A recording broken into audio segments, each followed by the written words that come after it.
What's up, boys? What's going on? Yo. All right, so we got Mike Morris here. We haven't heard from you for a while, Mike. You've been. What's the last interview you done? About 10 years ago? Yeah, somewhere around 2009 or something like that. Whatever that YouTube video was. Yeah, it's been a minute. Mm-hmm. All right, so tell us where have you been? I live in Phoenix now. I am married. I work for a children's ministry. That's my full-time job.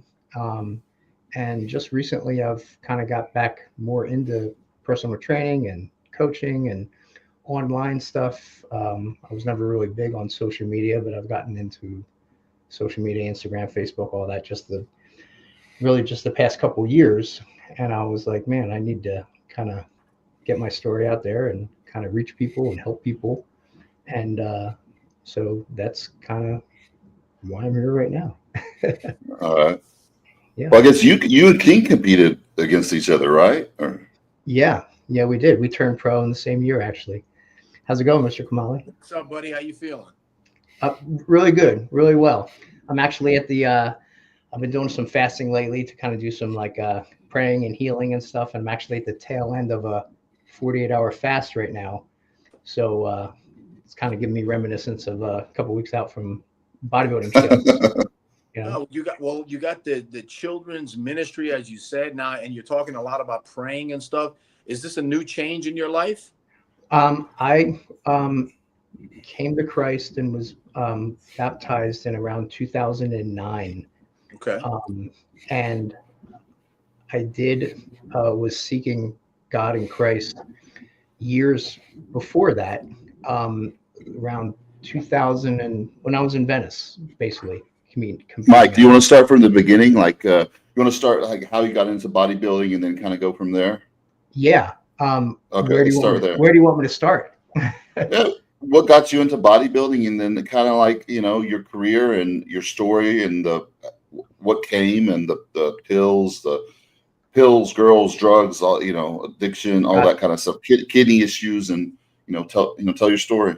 Well, let's start from the beginning. I was born and raised in Haddonfield, New Jersey, and I just so happened to be the youngest of four.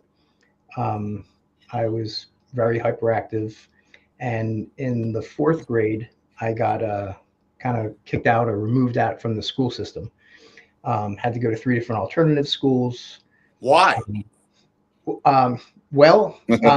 Like I said, back then they didn't have names for ADHD and all that stuff. But I mean, I was a hyperactive, rambunctious kid, and I think I had some teachers that would not give me discipline, and I just kind of wouldn't do my schoolwork, and kind of went from the classroom, removed from the classroom to that class that has 7 kids in it, for the special kids. And then at some point, they just kind of removed me from the school system. I was about 9 years old. So just a kid, really. And then the schools that I went to were, I don't want to call them juvenile schools, but, they had some smokers and kids that were into drugs and things like that. But in that school system, there was a teacher that I had. Her name is Dee Flynn, and she had a boyfriend who was a bodybuilder. His name is Anthony. And at the time, I was working out in the basement with my brothers, and was just into working out. And then I kind of took an interest in the bodybuilding from the magazine that she was always reading and stuff, and showed me pictures of her boyfriend. And, he eventually kind of coached me, just kind of wrote me up workouts and diets to do at home. And, if I do something, I do it, 100%. I'm sure both you guys do. And I guess I was maybe badgering her or asking her questions all the time. How about this? How about that? And eventually, I think he picked me up and took me to the gym one time, World Gym. And that gym was a highly competitive gym in New Jersey. And within the first year, I did my first bodybuilding competition in 1985. Were you natural at that point? Yes. So 1985, I was 14 years old. And yes, absolutely natural. from that first competition, I did another one 2 weeks later. And I think I got first in the first one. And the second one, a week later, I got third out of like 5 or 6 teenagers. But me as a 14-year-old, I was, skinny and small, but ripped. And I got third out of there. And that kind of, from me growing up and being in that school system, my confidence was not good. Why'd I get sent away and all these feelings and stuff. Working out, obviously, builds your confidence, makes you stronger. You're watching your body grow. I'm getting, respect from people in the gym. Even my parents were like, hey, good job. And then once you win your first show, that really kind of gave me a life goal in a sense, but totally natural at 85. And then I just competed right from the first show. It seemed like I was like, all right, I want to be the best at this. I want to turn pro. And then I just started, doing competitions every year. New Jersey is a highly competitive state. And I started doing steroids right about 17, 18, because at that point I would already do 3 years of natural competition. But I was like, I knew this is what you had to do if you wanted to turn pro. So I did my Where'd you find them at that time? Like who got you your steroids? I just asked some guy at the gym. Like, I mean, you guys know gyms, New Jersey and New York. I mean, if it's a highly competitive, they had highly competitive powerlifters, highly competitive bodybuilders, and I just kind of asked around. So getting it was not a problem. Something that you have to explain to the kids out there how the New York, New Jersey, upper Northeast, that was the Mecca. I mean, you guys think California and that's the Mecca. No, it was the Northeast. Yeah. New Jersey was no joke. So getting second place or winning or third place at a show, even teenage, that's not easy in New Jersey. No, it's not. It is it's a highly competitive state. I talk about that all the time. I talk about how there's New Jersey and there's New York, the tri-state area, California, Texas too, and a little bit of Florida. But yeah, I think I would say New Jersey is one of the highly competitive states, different than California, but it's just that New York minute, got to get it done, down to business kind of a attitude. So What was your first cycle? my first cycle was Dianabol. It was made by Ciba Laboratories. Came in a little bottle back when you could really tell the difference between real and fake stuff. And I think I went up to like 5 pills a day. There were 5 milligram tabs, and I did like a cycle. I think it was like 8 weeks or so, and started with 1 the first week and took it up to 2, and then eventually up to 5, and then kind of just tapered back down. But it was probably 8, definitely not more than 10 weeks. And honestly, the gains I got were not as fantastic as I thought they would have been. I mean, I did good gains. I think I put on like 12 pounds or so, but I thought it would be more. I thought it would be more like of a, you read stories like, oh, you're going to put on 20 or 30 pounds. That didn't happen for me. So yeah, when did you first drop that hammer? That's what I want to know. Because for me, that was like all bodybuilders who take it to the next level. There's a certain time, a period where you say, okay, I'm going to drop the hammer. I'm going to do what everybody else is doing. When was that for you? I think it was really a natural progression, because after I did that first cycle, my next cycle was probably D-ball and DECA. And then I started doing, a little bit of test.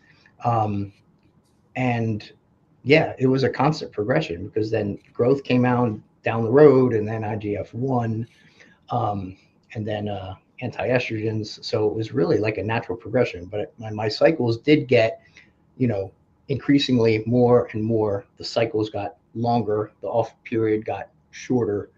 But to answer your question, like, when did I decide to drop the hammer? I guess there really wasn't a point. It was just because I had everything planned out. Everything got written in a diary, my diet, my workout. So it was scheduled, there wasn't any point where I was going to I'm going to double my doses here. It was just kind of like a natural progression. I did feel that when I started growth, which was somewhere around 1994, that before I did that, when I started it, I was thinking like, this is going to be incredible. This is where I'm going to explode. Now my body did change, I did get much more muscular, harder. I placed in my first, national show, junior nationals.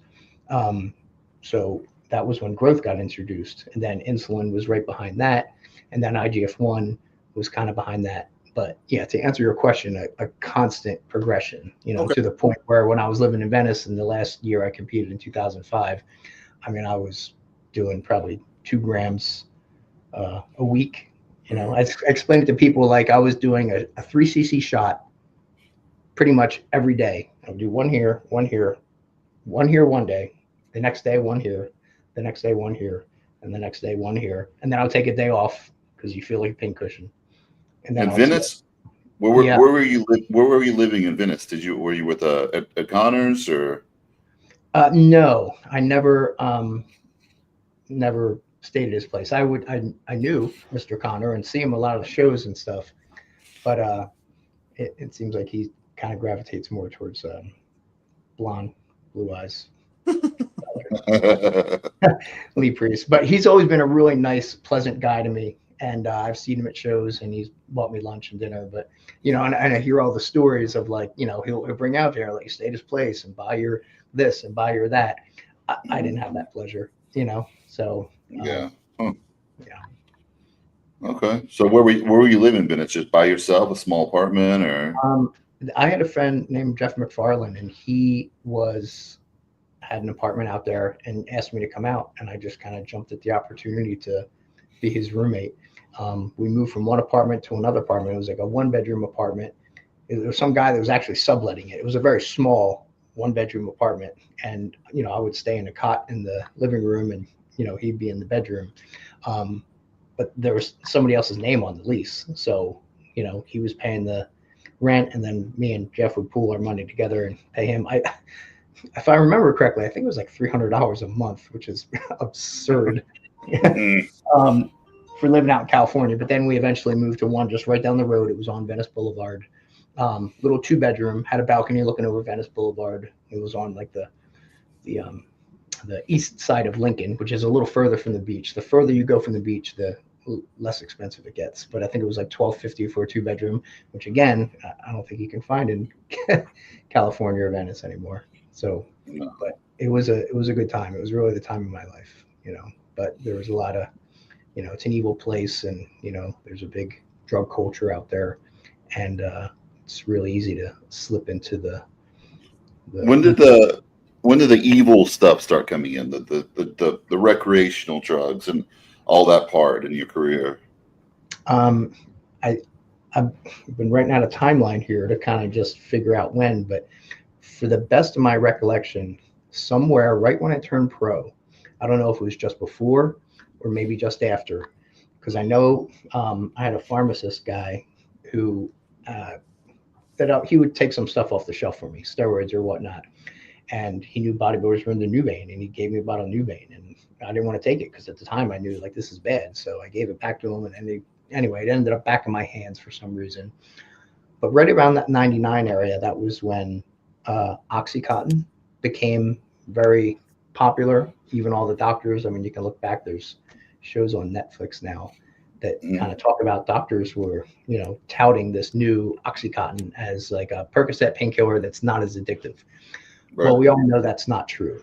This doctor that I went to was prescribing me steroids. I got turned on by my steroid dealer, who was taking pain pills, but I was getting gear from him. And he said, hey, come to this doctor, and if you get opiates or Percocets from him, sell them to me, and then we'll trade gear. So we started doing that.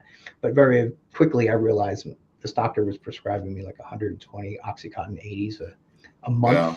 And then you're selling them for X amount of dollars. So I was like, wow, this is something good money for this to help stuff. Yeah. Even in Texas, when I was 19 and 20, we had this Asian doctor we went to. He would prescribe all the bodybuilders like testosterone. He was prescribing like 300 oxys at a time, like oxy 80s. Wow. I didn't mess with them at the time. I think I tried like one when I was like 21, and it made me really, really sick. So I never touched it again until like years and years and years later. But back then it was really easy to get them. Doctors would just write them, and then you could go to several doctors, and people were, paying for them a lot. So you could sell them and, all that. So it was really prevalent back then. It's not like it is now where doctors are really, they don't write that stuff anymore. Exactly. So that's kind of where I think it all started for me. Fun fact, That doctor is now, got put away, and he's in jail for life. That was his sentence. Oh, Because there were times when I was getting scripts, and I would just go to the pharmacy and fill out my Oxycontin. But as time went by, the pharmacist's like, I'm not going to fill this. I know who this guy is. Don't come here. Come somewhere else. And then I'd have to go to like different places around the South Jersey or even into Philadelphia. And I got that from a few pharmacists. Like they knew something was going on. Like this guy is just writing scripts galore. And he got a lot of people hooked on, as like the whole country did. So I kind of fell victim to that. I knew to stay away from it, but there had to be in one time where I was like, let me just break this into like a teeny little piece, and I'll just try this once, and then I'll do it. And then we're like, okay, well, that's not good for me. I'm not going to do that again. But once you kind of get it into your system, you're hooked. And as I was talking about my steroid use, everything started small and worked its way up. So I was always very cautious of like something like that, like painkillers. I'm just going to like try just a little, but it, I do believe that is my downfall of where things kind of went off the rails. So and were you doing it, just taking them orally? Were you snorting them? Were you injecting them at the no, time? I didn't snort them, I didn't inject them, but from that I did get hooked on Nubane. But I tell people all the time, like that opiates are opiates, and I guess I didn't really fully realize that at the time, because I'd be taking Oxycontin and maybe I'd be taking just a little bit every weekend or something like that, and I'm like, I want to prove to myself that I want to come off this, and then I would stop Oxycontin, and then I would start taking more Nubane, and then I'd prove to myself, oh, I want to stop taking the Nubane, oh, I'm going to stop taking Nubane, and then I'd start Vicodin or something like that, And then Nubane and like oxys, they work different. So like if you're taking oxys and you take Nubane, it will actually put you in precipitated withdrawals, because it'll make you sick. It'll make you sick. So you can't take the Nubane with the others. You can take Vicodin, oxycodone, Dilaudid, hydrocodone. All that is in the same class, but Nubane is in a different class. So it'll make you sick. But Oxycontin is kind of where I started, and then bottom line is, I don't think I really realized how addicted I was at the time, or even the beginning. Like when anybody starts any kind of drug habit, you lie to yourself and you make excuses, and pride comes into play, and you think, I got this under control, but all of a sudden the time periods that you're doing it become shorter and shorter. And I guess I was kind of just lying to myself, realizing that I wasn't. Go ahead. How much damage did you do physically? Well, I'm dealing with that to this day. I told you I'm at the end of a 48-hour fast, so fasting is one of the things I'm trying to do to create autophagy and help heal my kidneys. Because right now, I'm in stage 3 kidney disease, is what they call it. We call it stage 3 liver failure or renal disease, but I hate to say those labels, but that's where I'm at right now. Stage 3. Did I say liver disease? Kidney disease. Kidney. But you've been at that since you've retired, right? You've stayed kind of the same place. When I retired, I went to a nephrologist, and my readings were basically the end stage of stage 4 kidney disease, as I understand it. Just to give you some numbers, my creatinine level, if I remember right, was somewhere around a 3.7, 3.8. My BUN was somewhere around 56 or 60, somewhere around there. My blood pressure I was not controlling it at the time. It was probably 210 over 130. It kind of just got to the point where I would go to doctors and they'd be like, oh, you're going to kill yourself. And I was like, all right, well, screw you. I got a goal. I'm trying to turn pro, but not one of them said to me like, hey, we can control your blood pressure and it's going to extend the life of your kidneys, and you're going to train better. You're going to be a better bodybuilder. You can still achieve your goal, and just do it safer. So the opiates really didn't affect your kidneys because it was a gear. Because the opiates, Percocet and all that has Tylenol, so that would be your liver. So pretty much the gear is kind of what got your kidneys and the blood pressure. Then, right, Mike? I don't think so. No, I think it was the painkillers. Now, of course, bodybuilding and gear and yo-yo dieting and getting your just having your body weight up to 265 pounds. I mean, that's not good on your organs, but I feel like it was my kidney, or the painkillers that affected my kidneys more than just the gear by itself. Okay. Yeah, that's just my. Yeah.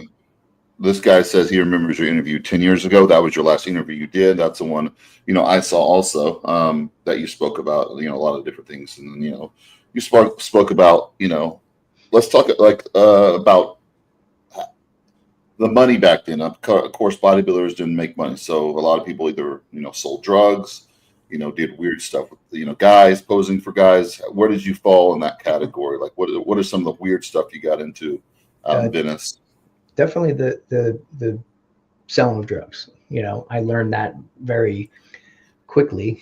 I mean, I kind of consider myself somewhat of an entrepreneur, but when I was competing, when I first did my first steroid cycle, somewhere around 17 or 18, I was prepared. I knew what I wanted to do. I would gather stuff all year long, and I would have a big shoebox full of all the stuff I needed. And if I needed, 10 or 15 bottles of test, I would have that and then some, because you never know when you're going to be able to find good stuff, bad stuff. So whenever the opportunity came up, I would make sure that I had like a baseball card collection. I had like all the stuff that I needed. And then when you're competing and you're going to the gym and you're looking good, you're like a walking billboard. So I had friends coming up to me. You guys know how it is. Everyone's coming up to me. Hey, can you get me this? Can you get me that? I'm like, oh, well, yeah, I can, but it's kind of mine. So I don't want to sell it, but, oh, you're going to pay me what? Oh, okay. So it just kind of, how it goes. You just get into that rhythm of like, I'm just going to buy as much stuff as I can. If you guys want it, you got to pay, 50% more or whatever it is. So to answer your question, yeah, selling drugs was. You never got busted though, did you? Selling though, did you? I actually did. In what year was it? 1996 or somewhere around there. I got pulled over, and I knew better than to keep gear in my car. But the one thing I did have in my car was some clenbuterol. I had like a strip of clenbuterol and like 10 of them or something like that. And I wanted to have that on hand, in case I'm going to the gym, a little pre-workout, get that going. So, geez, to make a long story short, the cop pulled me over, knew me from the gym. And I was just naive. I mean, he just did the whole cop thing of, hey, you got anything in the car? Blah, blah, blah. If you won't tell me, I'm going to get the dogs out here or get all this stuff. Yeah, it was, so I was just like, I gave him permission to search the car. He found that, I tried to tell him it was, something else. And, I still ended up telling him what it was. They took me down to the station. Then they stick the detectives on you. And they were like, well, do you have any more? And I was like, yeah, I do, and I just basically just, why? Armon, just naiveness, not. How old were you at that time? Shut up. Just don't, huh? How old were you at that time? Geez, 25, Okay. Yeah. So anyway, the detectives actually drove to my house. And I remember that my dad was with his new wife now and wasn't really living at the house. But anyway, I agreed to have them come to the house to show them what else I had. And I know. So anyway, I had two drawers, one drawer here and two top drawers. And living with my dad, I would have my gear of steroids and pushed it all the way to the back of the drawer. And everything was there, what I was taking, what I had. And it's mostly, the whole drawer is basically full. Over here, I had a bunch of empty bottles and empty vials and boxes and even some syringes and stuff, because I wanted to keep track of like, oh, this is what this test looks like. This is what this Winchester V looks like. Oh, here's so I could always compare bottles and kind of know what's good in that. So the police came to my house. My dad wasn't there. I kind of fibbed a little bit and said, my dad was there. I was like, hey, if we're going to go in, just don't wake up my dad. We'll go in and get the stuff and we'll leave. And they agreed. Mike, were you scared, or did you just not know the law that you didn't have to let them search your house? Or you, I mean, what apparently, I just didn't know the law, and you know, detectives know how to do their job. And yeah, I guess bottom line, I didn't know I had the right to be like, no, you can't do that, because they do all the different tricks and you know the things All they say. I ripples. mean, it really kind of pains me because looking back, I was like, man, Yeah. you knew better, Mike. What do you do? Just be like, no, oh, you're going to get a search warrant. All right, well, then get one. I'll just sit here. But yeah, it was a tough situation. So anyway, when the cops did come in, this is kind of interesting. You know, we went into the house. I'm pretending like my dad's there. So, all right, let's just go get this. So we go in the house. And when I open up the drawer, I open up the drawer that has all the used stuff in it. But when you open it up to, you know, it looks like a gold mine in there because they're like, man, look at all this evidence. So they wanted to go through it. And I was like, oh, my dad's asleep. We got to go. So we just took the whole drawer out and left, and then went down to the police station. And then they processed me. And, you know, I ended up getting, you know, a controlled substance charge for basically the whatever, how many tabs of D-bol or clenbuterol I had. And, you know, like I said, they thought they had all this stuff, but when they actually kind of took it to the prosecutor, like everything was empty and all that. But I still got charged with a controlled substance, illegal possession of a controlled substance. And I think I had to do community service. I had to go to you know, a counseling thing for 2 days where you have to go and you sit in a room. And when I walked in, they had like papers on the table. They had to pick what your, you know, it was cocaine, drugs, alcohol, marijuana, blah, blah, blah. And, you know, they had nothing for steroids. And I was like, what is this for? You know, so I had to go through that class. And, you know, I brought my food with me. I'm sitting there in the back of the class, this big giant bodybuilder and with a bunch of drug addicts and stuff. So that's kind of strange. And I did have to go see a counselor or whatever for him to talk about, you know, my recovery, because controlled substance is going to be opiates or all kinds of stuff. And I was talking to him for, I don't know, for the hour or whatever I was there. And towards the end, he kind of took off his glasses and said, well, Mike, I'm used to dealing with guys on coke, guys on meth, this and that, blah, blah, blah. You just sound like you're trying to be a bodybuilder. And, you know, I'm just going to advise that you take this class and that's it. So, yeah. So you had it easy. So you didn't get any distribution charges or anything like that. So you were good. I mean, I remember, like, you know, a lot of my friends got pulled over, and sometimes the cops would just take the gear and say, just, they didn't even know what it was. They would just let them go. And then other friends were, you know, I had friends that were actually manufacturing it and stuff like that, and they got caught.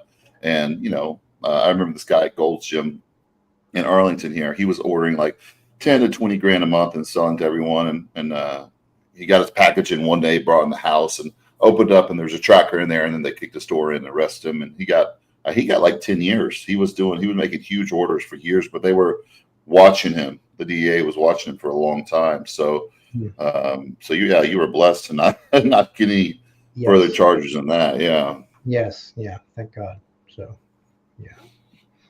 But I did get fingerprinted, you know, and I kind of think back, I was like, man, if it wasn't for that time, I wouldn't even be on the grid as far as fingerprints or, you know, photos and stuff like that. Although that's not true. I did get a speeding ticket here in Arizona that was like a criminal speeding. I think I was doing 110, and I had to serve a day in jail for that, and they fingerprinted me, and, you know, so anyway. Okay.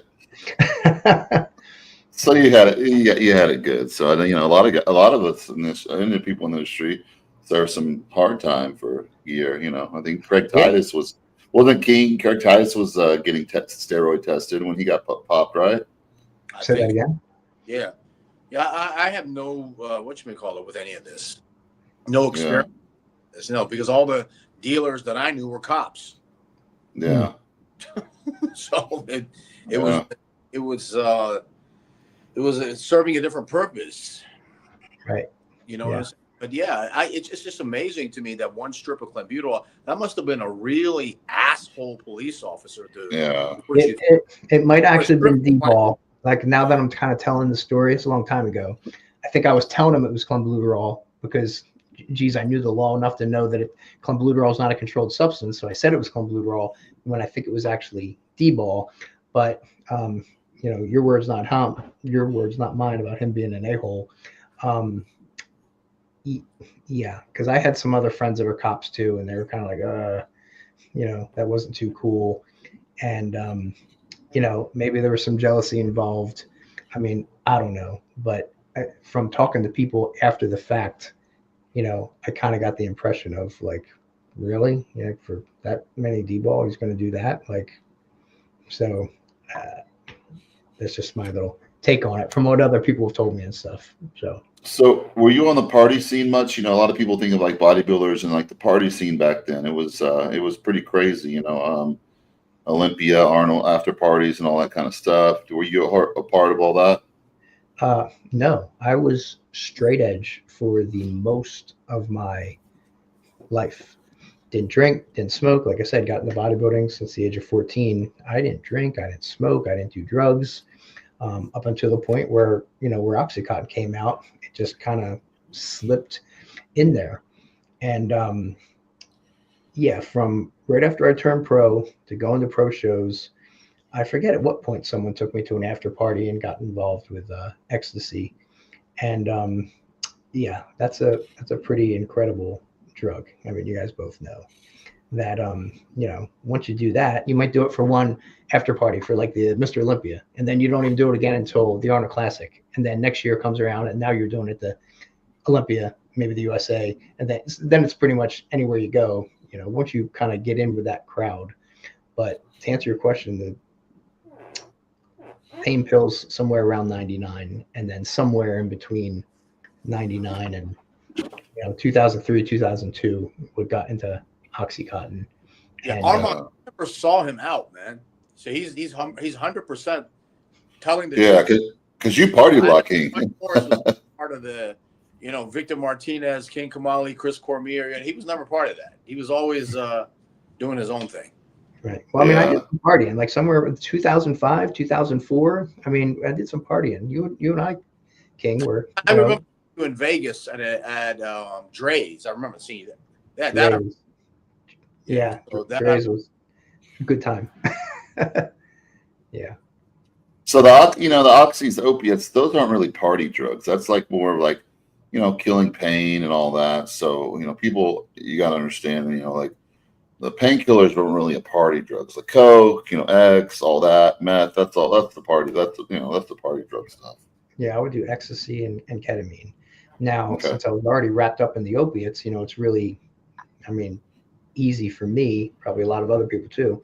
You take your ecstasy all Saturday night, goes into the morning, and then you take a Valium to go to sleep. And then, once your dopamine levels kind of start hitting rock bottom somewhere around, Monday or Tuesday, obviously it's very easy. We're like, oh, I got these Oxycontin, let me take these. So you're kind of ending one drug, and now you're kind of going through withdrawal, and you're hurting. You want that to go away.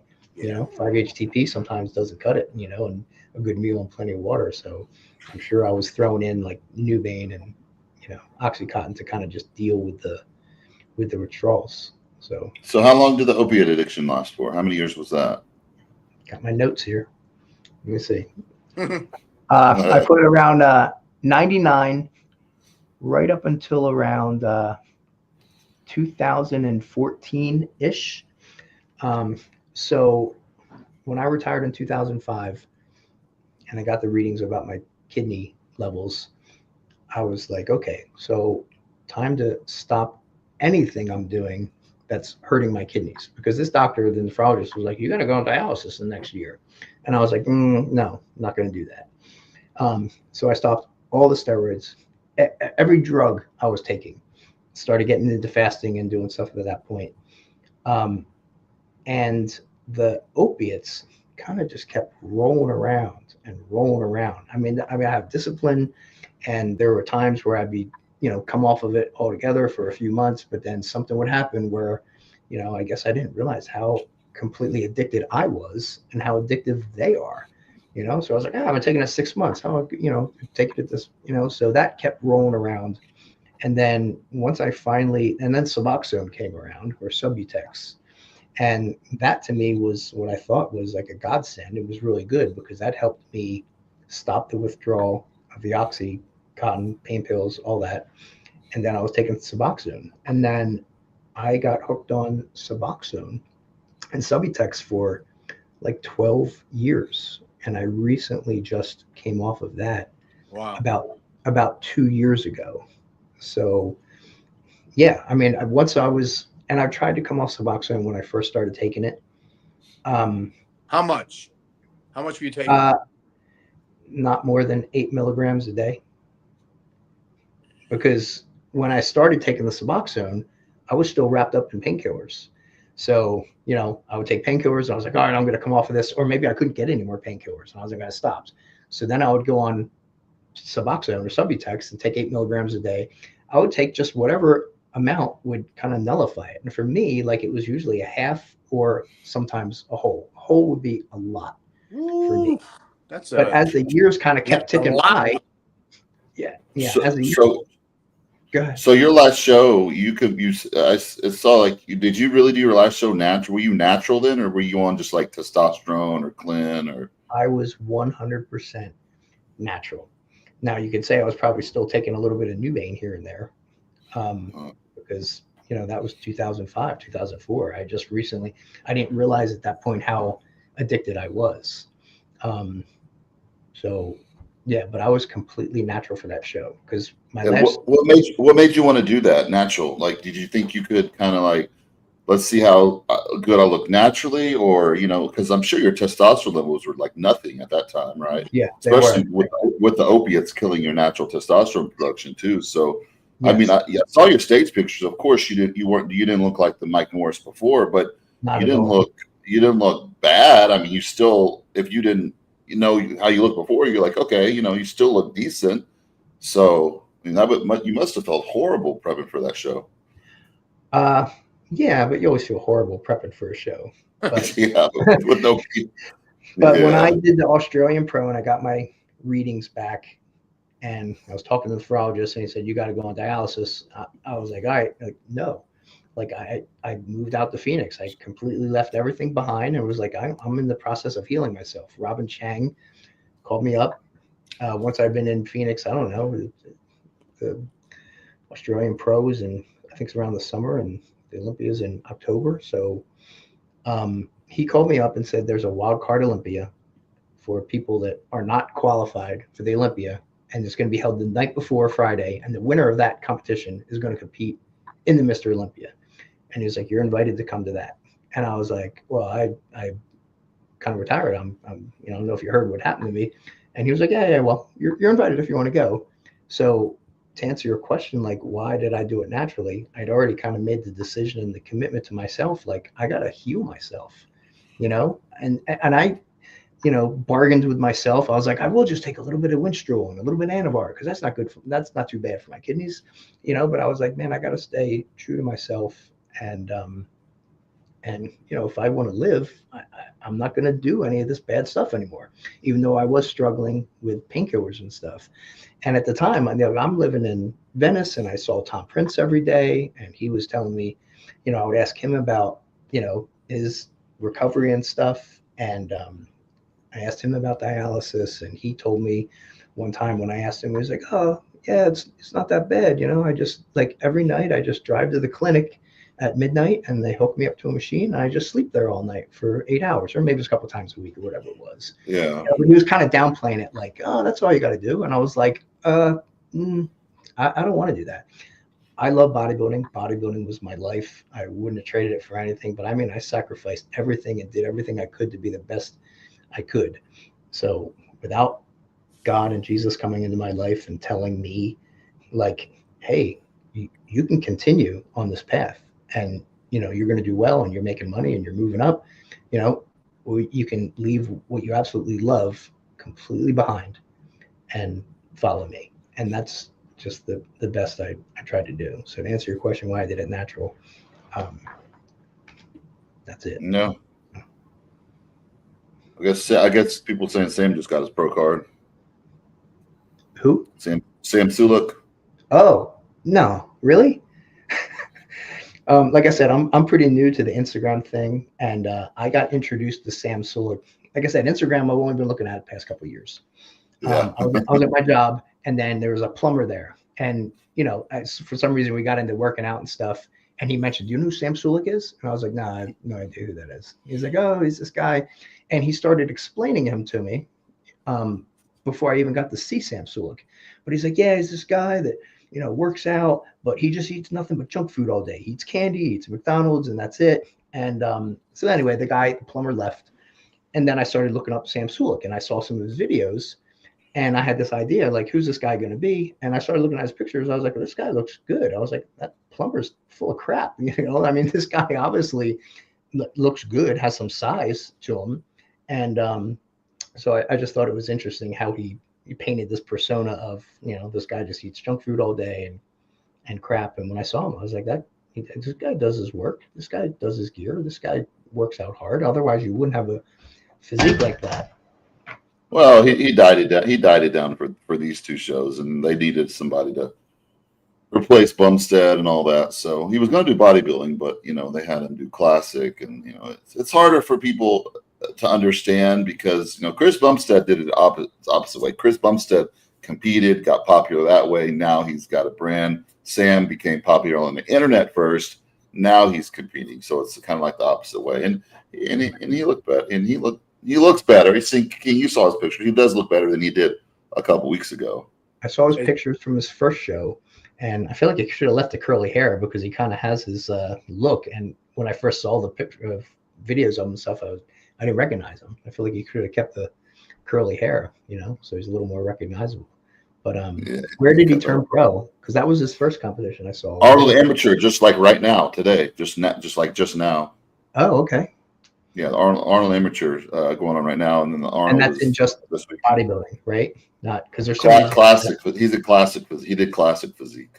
That's the one where you wear like the Arnold trunks, right? Yeah. That's become really popular. Okay, so let's get back to you. So what else with your career? You know, any crazy stories, or is it like you had your opiate addiction, you kind of got off that, and then you kind of left bodybuilding behind? A lot of us, you know, get out of bodybuilding and a lot of us have, you know, like a resent it. We kind of love-hate relationship, kind of want to get away from it for a while. I know I disappeared for a little bit after competing. I still coach people. I know King. Didn't you take a little break, King, from the whole bodybuilding scene for a while? Yeah, for a long time. Yeah. How long? Just burn out. That was a burned out. I never really liked bodybuilders to start with. Yeah. Yeah. I stayed. I never went to any shows, many local shows, any Arnold Olympia. No, none of those things until a few years passed. Then I got a call from a good friend of mine, and he said, "Hey, why don't you come to the Olympia just one time and just this and that?" And I did, and it was fun, but it's not like it used to be. I've heard that from a lot of people. Like me and my wife, we wanted to go last year because it came back to Vegas, and it just so happened we had a cousin that was getting married, so family comes first, and I didn't get to go. But I would just like to go just to reconnect with old friends and people that are in the sport. But I did hear from many different people. It's all changed. It's all influencers. I mean, back when we used to go, they had the show, and then they had the expo, and the expo was free, and then they started charging $20 and then $50, and so yeah, I would still like to go to reconnect with old friends and stuff, but I know there's going to be that diehard bodybuilder of me that goes there and is going to be like, this is not this. You know, kind of like there's so many different classes now. It's like, I don't like all the classes. I know you talked about they're starting a new class. I mean, in my mind, I'm a purist. I think bodybuilding is bodybuilding. Men's, women's, that's it. And then even the bikini and the fitness and all the classes, I mean, we're all human. We all have the same body. So you're still just building your body. Well, Mike, you think that it goes a little beyond that? I don't mind all the divisions and stuff because it's making the promoters, the amateur promoters, a lot of money. When in the past they weren't making any money. Now they are. You can make about $60,000 on a good night if you got 400 competitors, just from the entrance fees and all that stuff. My problem is we had a USA overall champion, a North American overall champion, and class winners, on which only the light heavyweight and the heavyweight really mattered. So let's say four guys a year who got that, that pro card that meant something. And even when you got it, you were already a star. Like everybody knew. Everybody knew. That's exactly right. This is this. Those days are done, man. Go to like a Team Universe. I love Steve, and it has nothing to do with Steve Weinberger. But when they're handing out, 300 pro cards, it's just insane to me. Yeah, way watered down. Yeah, the year we turned pro, it was you and me and Aaron Madron, and I think Dexter Jackson turned Melvin Anthony pro the year before. Huh? Melvin won the days. Yeah, Melvin Anthony. And like you said, like if you were an NPC competitor and you got the NPC news, like, I mean, these are the new pros. You can count them on two hands, and everybody knew who they were. And you look forward to when they were going to make their pro debut. And yeah, that I say that there's like the golden era of bodybuilding, Lee Haney and all that stuff. And I feel like you and I, King, I feel like we were in the platinum era, because I feel like that was the last generation of bodybuilders that looked like awesome. Like how much are these guys going to build their body? It was before social media. Yeah, that too. And I think the drugs have changed. Back when we were competing, you could get D-ball from Civil Laboratories. You can get Steris, testosterone, Cypionate. I had guys that worked at the farm. They get a whole brick. That'd be like 25 bottles. But you could tell what was real and what was not by looking at crimp marks, by looking at the printing, by making sure the expiration date is kind of stamped on and not the same font as everything else. But nowadays, I mean, they're just getting the raw ingredient from whoever's putting it together. And you just don't know. And it's tough when I'm training people and stuff, and I'm guiding them on, what to use, what not to use. And, there's so many pictures like, hey, is this good? And I was like, there's no way I can tell. I mean, I can look at a picture and be like, okay, it has a hologram.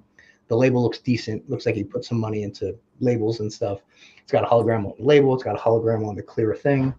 But ultimately, I got to tell people, you don't know what you're going to get. You really you don't. And from my opinion, from looking at all the bodybuilders that I do look at now, pros and whatnot, they just have a different look.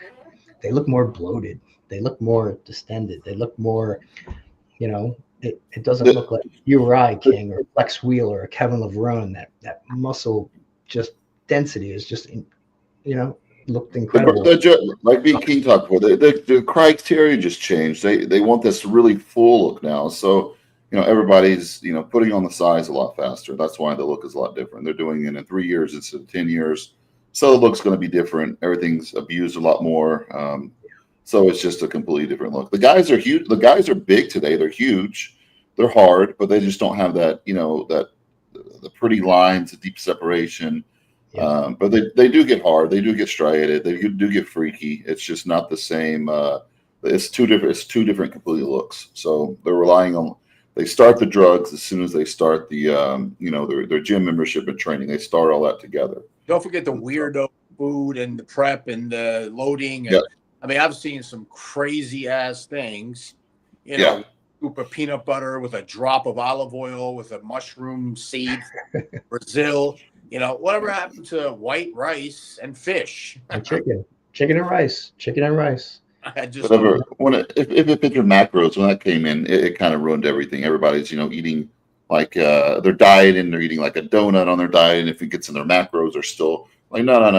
It doesn't work that way. The body's not going to look the same. And so, and people that got really popular. I think around 2013, 14, sometime around there. And then I don't even like the term macros. That's too like. Yeah, and you got these people, and then they weren't coachable because they said, well, this guy says I could eat, donuts and have a piece of pizza on my diet and still look the same. I'm like, you're not going to look the same.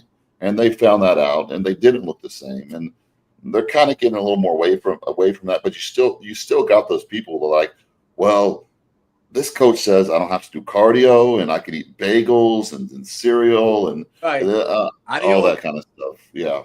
Adios, amigos. Go work with them. There's no way. There's no way around that. The hard work. I don't care what you take. How about much drugs you do? 4 o'clock in the morning and doing 60 minutes of fasted. How about that? Yeah. Cardio on an empty stomach. Well, why don't you start waking up? And people have to understand too that every diet is kind of customized for that person. Whatever worked for me doesn't work for you, or doesn't work for the next guy. Whatever, there's no magic formula. I mean, when you work with somebody, you gotta, you give them something and you see how their body responds. You add things one at a time, and then you kind of build from there. You can't just give them a cookie cutter. Here, this has worked great for this guy, and you give it to somebody else. It's not gonna work the same. Mike, there's somebody here sent a question for you. It says, "What's the heaviest cycle you ever did?" Probably in 2005 when I lived in Venice Beach, and I was taking 3 cc's, 4 days on, 1 day off. So it'd be like, it was a long time ago, so I'm just trying to remember, but a 3 cc shot might be, 250 milligrams of Sustanon, Cypionate, and I would do that 4 days on and 1 day off. And then there'd be like orals on top of that. And then growth hormone was always thrown in. And then I would always take like some kind of a Remdidex, insulin, maybe 11 IUs 3 times a day, growth hormone. And again, I've experimented on myself with growth hormone where I've taken, I could only afford so much back when they had like Humatrope and stuff. And around 4 IUs a day is what I would take. But there were times when I was getting the Chinese ones with the blue caps, and I was taking up to 10 IUs a day, a bottle every day. And then that's when your hands start hurting, and you almost kind of, I don't want to say you're nullifying the effects, but you're kind of wasting it. If you're going to get more optimal results off of taking a lower dosage and be able to extend it more and not get all those side effects or water retention and all that, like why wouldn't you do that? So, okay. King's guy looked good. The question: what happened? What happened with the King's? What happened to King's guy? He got first call out dead center in bodybuilding, first call out dead center in classic. I don't know where he placed, but I'm pretty sure that he was probably in the overall against Sam. Yeah, we'll see. We'll see the pictures. I've been way too busy today, guys, for me to worry about that. So I'm trying to catch up with you guys too. So we'll see with the pictures when the podcast's done. We'll talk about that later. Yeah, Mike. So, Mike, are you still keeping in touch with anybody from Jersey, like Jason or any of those guys? No, I have, again, since I've been a little more active on social media and stuff, I'm always putting stuff out there and be like, hey, man, I'd love to have a conversation with you, get in touch. And Vinny Galani, we've kind of connected a little bit and, exchanged numbers and just had a little text volley back and forth, both being from New Jersey, both being Italian. And he's still doing it. He's doing the Masters Olympia coming up in Japan, I think it is this year. So we've reconnected. Jason, no, and but yeah, Vinny Galani for sure. Cool. So, but I mean, yeah, I would love to reconnect with. There's, being in the sport, you make so many friends, acquaintances, and you see each other at shows. But that's really about it. So I, there's a part of me that does miss the friendships that I've created and now with social media, there's no reason why not to reach out. So, yeah. Mike, did you use a lot of synthol in your career? I mean, everybody always tried it, but did you like it? Did you use a lot of it? Well, what's a lot? I mean, when it first came out, I do remember taking it, and I didn't have the best results from it. I remember it was a big 50 cc bottle, maybe it was 100 cc. Well, did you do the Esicline though, right? I did do a cycline. That's a different drug. Okay. But the Synthol, I did my share of it. And then, I started doing site injections because, you get scar tissue on your butt and eventually. So I'm just going to do my tris and my biceps and my lats now. But I didn't use too much of it. I kind of found that it was kind of, unpredictable how it was going to make you look good. Like one time I'd take a shot here and a shot here and it would be peaked and it would look great and be full. And then other times you do it and that's all lumpy and moved over here. And it's, so I kind of learned that it just wasn't doing it for me. And I would hear stories of other people taking it, this bodybuilder and that bodybuilder. And then you look at their physique and you're like, wow, they look giant. You can see their delts are capped, but it's really just kind of hearsay. So it's not like I have proof positive that they were taking it, because sometimes people just kind of talk and, so I can kind of just go what I saw and what people told me. So backstage, you said, when you competed against Milos one year, you said he looked like a regular average Joe. Tell that story. Yeah, well, I would like to talk to him to apologize to him, because when I did that interview, I feel like I kind of put him on blast. And no. Milos is very open about his insulin protocols, and he prides himself in it. So that's not a boss. Yeah. Well, and I even saw him, someone showed him the video, and I think he even responded to it, and he had a real nice, pleasant response. Yeah. No, he doesn't care. He prides himself in his insulin protocols. Yeah. Yeah. But yeah, I watched him transform. I mean, you know, you guys are both competitors. Like when you go to a bodybuilding show that you're in, you see your competitors and you look at them even in clothes. You see if their face is sunken in. You're like, okay, all right, he looks like he's, you know. And Milo's just, I honestly just didn't feel like he was competing. But he did completely transform. He did beat me in that competition. I mean, you can look at some side by sides. I really think I should have beat him, but he was kind of at the tail end of his career, and I was kind of like right in the meat and potatoes of my career. But yeah, it's amazing what you can do to your body. So to add to that story, just to give you another idea, I think somewhere around the 96 North American, I was competing when I was first moved up to heavyweight. So here's a bodybuilder that you both should know of, Edgar Fletcher. You're both familiar with Edgar Fletcher? Of course. Yep. Okay.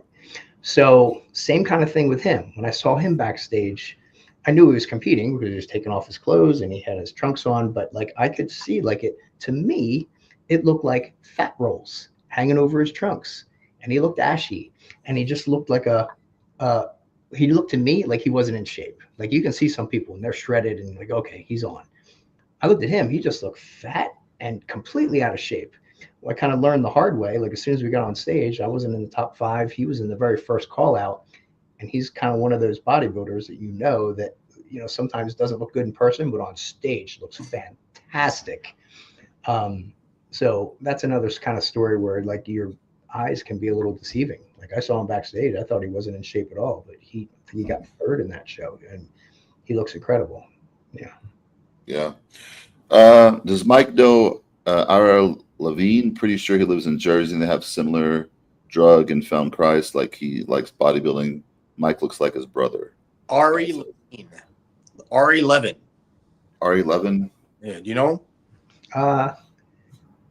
Does he live there? I mean, I've known so many people from all the different gyms I've been to, so you can say a name and I probably wouldn't, you know, would or wouldn't remember it, but I would have to see him to. Yeah. This guy just asked the question, so we didn't know. We just asked it. Yeah. King? Edgar was a beast. Yep.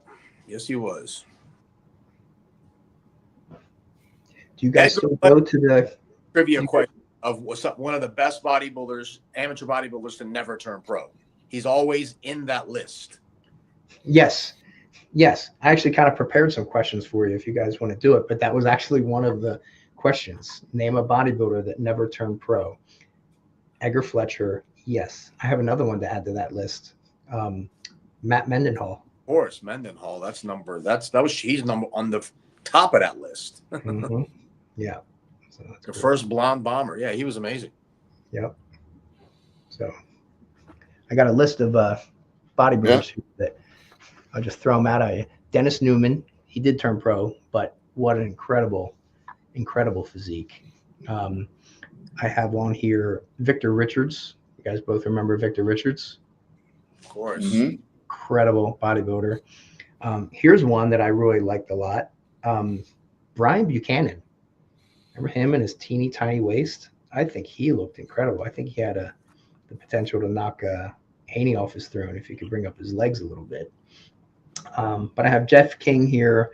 I have Edward Kowak and Bertil Fox. Bertil Fox was his thick physique and his side chest was like a giant watermelon cut in half. Bertil Fox was the original Stan Curly Top McCrary. They had the same look, thick. Yep. Very thick. Didn't he murder his wife or something? Yeah. Yeah, Bertil Fox was he was in that situation. Someone messaged me the other day, can I get Bertil Fox on the podcast? I said, first of all, I don't even know. I asked the guys, like, do you have his number? LOL. Because I was like, he just recently got out, I think, a few years ago, right? Like less than 5 years ago. Armon, if you want to break the internet, we can bring Titus on here and me and him can fight and talk about that will break the internet. There you So go. when I knew I was coming on here, I looked up to see when he's getting released. I think he had 22 years, 20 to He's not 20 getting years. out. Yeah, He's not getting out. Yeah. You can't No. put him in a suitcase and then no, you can't. No. I get it. He had an appeal not too long ago, like I think a year ago. Did you watch that, King? I did watch it, and it was I shouldn't say comical, but it was like it was weird. Greg. He came so prepared, and he had all those documents in front of him and all that, and the judge was just like, "You murdered a girl in a suitcase and burned her. What else are you? What do you want me to do here?" And he just like, "I thought you're gonna look at this and that. I've been such a good, I'm just shut up. No, he ain't getting out, bro. No." Yeah, no, he's not getting out. He's I heard he was training O.J. Simpson. They were in there together for a while. He was training O.J. in prison. No, I think it was true. That was a true story. Mike, a question for you. It says from RV Flex, what was Mike's best body parts on stage? Quads, right? Quads, right? That question's for me? Yeah, it's a question. Yeah. Yeah, quads, legs, quads. Yeah. I know there was time when I was coming up and I was competing at some point where people were being like, "Oh, your legs are really developed. You got to bring up your upper body. You got to slow down on your legs a little bit." And I was always of the opinion like, "Hey, I got a great body part here. I'm not going to slow down on the legs. I might try to bring up my upper body the best I can to balance it out." But I was like, it's only going to help me if I have a body part that stands out, kind of like French warm. I don't want to put you on the spot. I don't want to put you on the spot. You don't have to if you don't want to. But even myself, I'd be curious to if it was such an outstanding body part, which it was. Your legs were very outstanding. Do you still have legs? Yeah. I mean, if Tom Platz right now dropped trout, he still has quads. They're okay. I still had quads when I retired in 2005. There was a period between, I wrote it down here, somewhere around 2010 until like a couple years ago, where a decade, where I wasn't really working out at all, wasn't going to the gym much at all. I mean, like a couple months would go by and be like, I should go to the gym and do something. But working out for me now, since I have such a different goal, my mindset before was bodybuilder, turn pro, get bigger, build muscle. My mindset now is more health. So when I go to the gym now, it's hard for me to kind of switch that dynamic because I still kind of go into that, I got to do more. But I was like, my goal now is health. And I just kind of really go through the motions. But I mean, my pride does kind of come into play, and losing all that size kind of comes into play. Knowing how strong I was before. I mean, I was able to incline press the 225-pound dumbbells.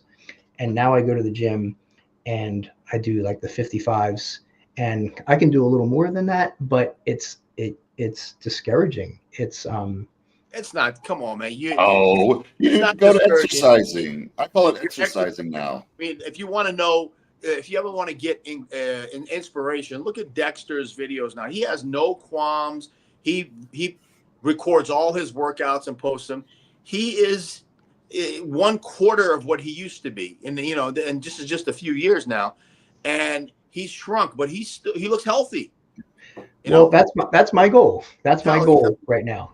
I'm just saying, there's that inner bodybuilder in me that, and I think we all have that as bodybuilders. We all, know where we were, and you guys know when you walk into any establishment, any gym, when we were the size we were, every head turns around. And the heads that aren't turning around are tapping the guy like, look at this freak that walked through the door.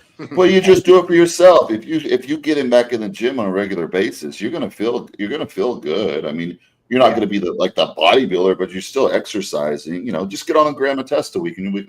Yeah, I'm just saying, there's a little part of that I miss. Walking into a place and all the respect you get, and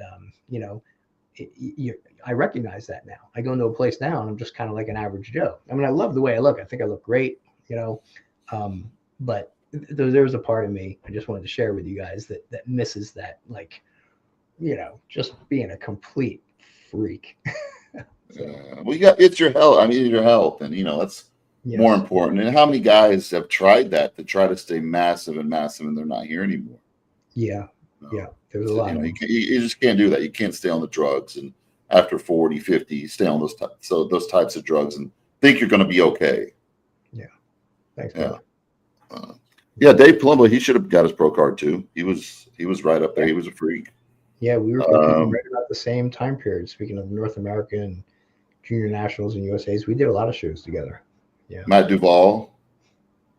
Yeah, Matt Duvall. Yep. He passed away too, right? Yeah. Yeah. Yeah, he passed away a while ago. Yeah. Yeah, the list goes on and on. So it just makes me thank God every day. And I also thank God that all my joints are good.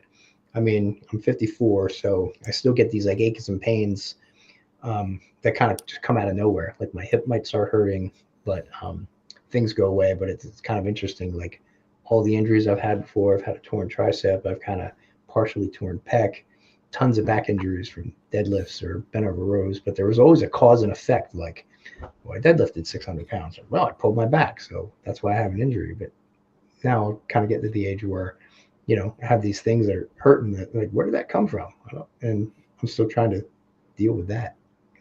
Just got to work around it. I'm only 41, but I'm in a lot. I have chronic pain all the time. I got a couple bad car wrecks, but I just go in there and do what I can and stay away from the stuff I can't.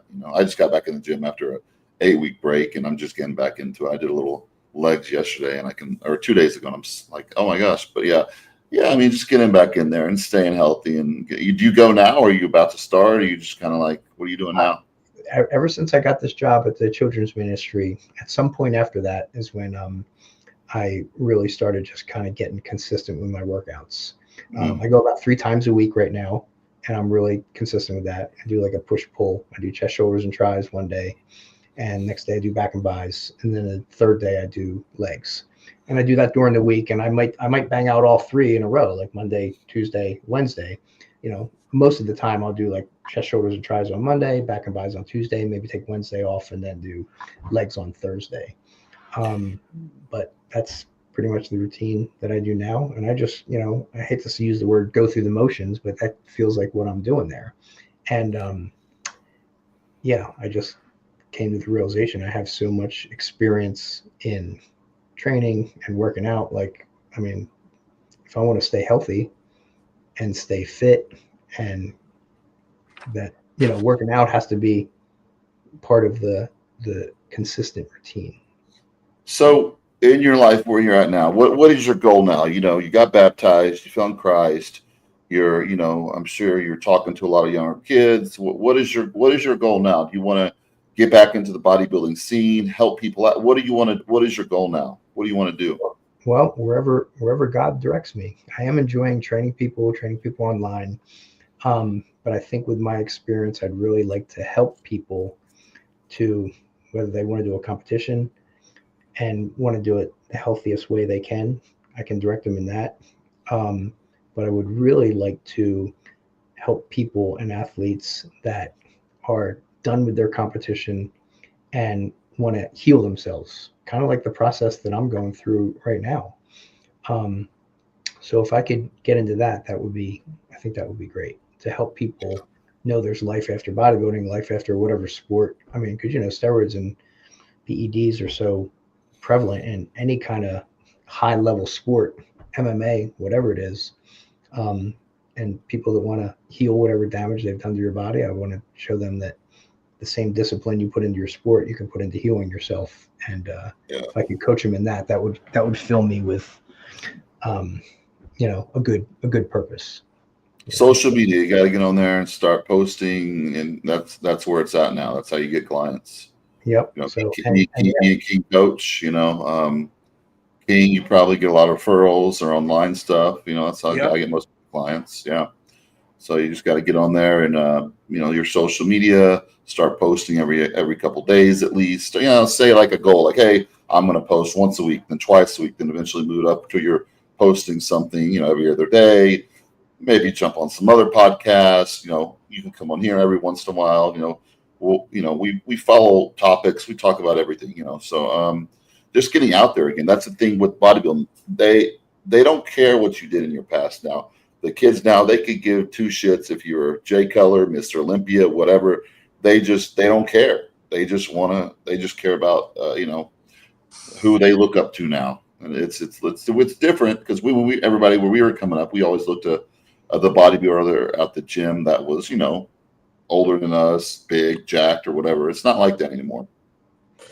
Mike, so we like to do this. Armon and I like to do this when we have a guest. I'm going to do a speed round. Okay.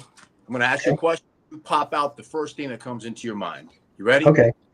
I am, but I just wanted to let you know I got my own list of questions too. It's just really interesting that you said that too. So yeah, Sure. you'll do yours and I'll do mine. But you know, some of them are silly, but some of them are, yeah. So I'm game. That sounds fun. You can shoot off. All right. So, favorite cheat meal? Oh, I love pho, the soup pho, or catillo. It's a Vietnamese soup or a Cambodian soup, and it has beef broth or oxtail boiled down, and so pho would be my answer. That's is that a cheat meal though? That's pretty healthy. Well, I mean, like I said, I've redirected my life to kind of eat. Now I'm going to put good things in my body. So I mean, so let's go back. Okay, that's the for now. I'm talking about back then. What was your? It's time to cheat. It's time to blow it out meal. Oh, geez. I would go to a Jersey diner and usually just get like a omelet with a steak and, you know, maybe pancakes on the side. I would always get milkshakes too. I kind of. That's what I was waiting for. Milkshakes. Good. There you go. Best memory from bodybuilding? Probably turning pro at the North American, 1999. Yep. Favorite car? Are we talking like sports car or like daily driver? Dream car. King, that's one of my questions too. So we're on the same wavelength there. Your favorite car of all time? Lamborghini. Awesome. Yeah. First thing that comes to mind when I say trend. Great. I mean, Great. I got good results, you know. I mean, I wasn't doing like 3 cc's every other day, you know, but I mean, it's good, but it does have more side effects than a lot of other, you know, steroids out there. And I'm sure you like the strength that it gave you. Yes. Yes. And the graininess and the vascular, it just gave you a different look. Okay. You know? Samson Dauda 100% versus Hadi Chupon 100%. Who wins? Who are these guys? You really don't know? It sounds familiar, but wow, he's been away, man. He has. Yeah. I mean, if you could put like pictures up on the screen that I could just, you know, use my eye, but you don't know, it's not even worth it right now, man. It's not even worth it. All right, your favorite quote? Got some quotes right here. It's got a few of them. All right. The longer you stay on the wrong train, the more expensive it is to go home. And, okay. Good one. I got one more here. I got a few more if you want to hear them. No tree, it is said, can grow to heaven unless its roots reach down to hell. And there's one more. Sometimes when you're in a dark place, you think you've been buried, but actually you've been planted. It's another good one. Excellent. Yeah. Three good ones. Yeah. Your best lift? The 225-pound incline dumbbell press for 3 at Strong and Shapely Gym in New Jersey is pretty impressive. Strong and Shapely. I used to do behind the neck presses with 455. And I think my squat and my deadlift were both 855. Wow, that's great. 9 plates on each side. That's great. That's nuts. Yeah. Fantastic. But I need to mention that my form, I feel, and my range of motion were very, very good. Like I've seen Ronnie doing some lifts and Branch Warren, and you'd have to talk to some of my trainer partners to get eyewitness accounts. But I mean, I always did a full range of motion. It was slow and controlled because somebody can take the 200-pound dumbbells and kind of do this kind of a thing.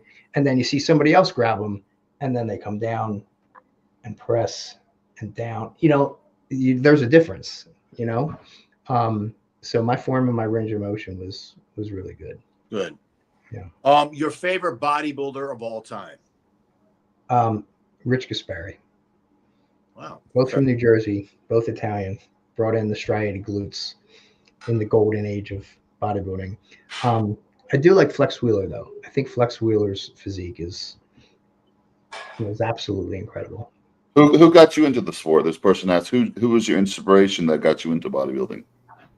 I guess it was my teacher and her boyfriend, Tony, that, they took me to the gym there. And boy, I'm trying to remember the names of the bodybuilders that went there. One of the guys' names, his name is Van. He's a Middle Eastern guy, and he was one of the first bodybuilders I saw where his quads were so big that, walking around relaxed, the quad hangs down over the knee. And, when I saw that as a young kid, I was like, well, that's incredible. And kind of a funny story. Like I met him later on about when I was turning pro. And I heard this through my cousin, like this guy Van was telling my cousin. He was like, yeah, Mike came up to me and he took his pants down. I was like, look, Van, I got quads like you. And he was like, wow, I think you're a little better than me now. So it was kind of fun to hear that story.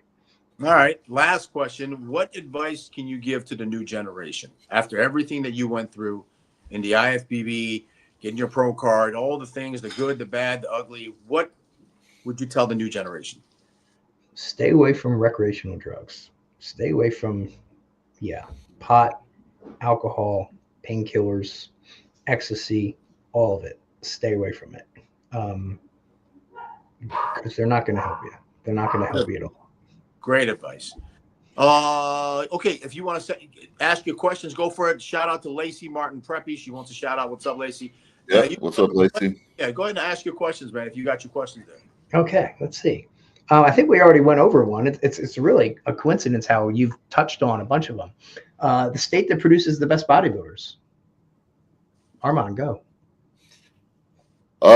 Texas is an amazing bodybuilding scene now. Our shows are really well done here. There's a lot of good bodybuilders here. A lot of people are moving here to be in Texas because there's a lot of really good gyms in the Dallas, Houston area. I'd say Texas. Okay. Yeah, I'd say New York, New Jersey. Great. I agree. All right. Pineapple on pizza, yes or no? No. Hell no. Okay. I think all pizza is good, so you can put anchovies on it or whatever. But peanut M&Ms or Reese's. Armand, you be second, always. Go. M&Ms. I'd say M&Ms. Okay. Best poser ever. Easy. Go, Armand. I mean, there's a few. Melvin Anthony. I mean, King Kamali, you're a great poser. Those are mine. Yeah. I consider me and Melvin entertainers. I think Lee Labrada was the best.